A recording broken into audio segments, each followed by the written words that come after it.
Dari 39 tersangka kasus tindak pidana perdagangan orang atau TPPO, 4 tersangka kasus TPPO pekerja migran Indonesia, dan 35 tersangka kasus TPPO eksploitasi seksual.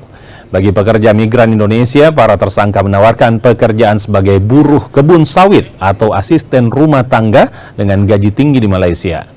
Korban dimintai uang pengurusan senilai 8 juta rupiah dan diberangkatkan melalui jalur ilegal Kalimantan Barat.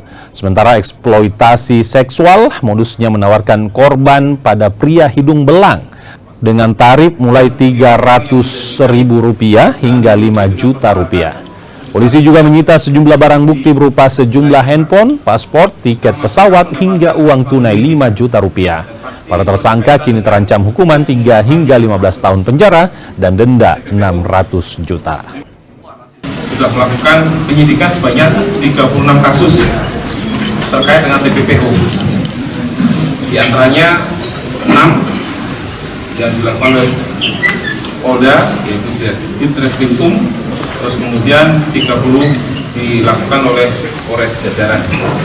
Kemudian hasil pengungkapan kasus perdagangan orang sampai dengan bulan November adalah terkait dengan pertama pekerja migran Indonesia sebanyak 4 LP dengan tersangka 4 orang.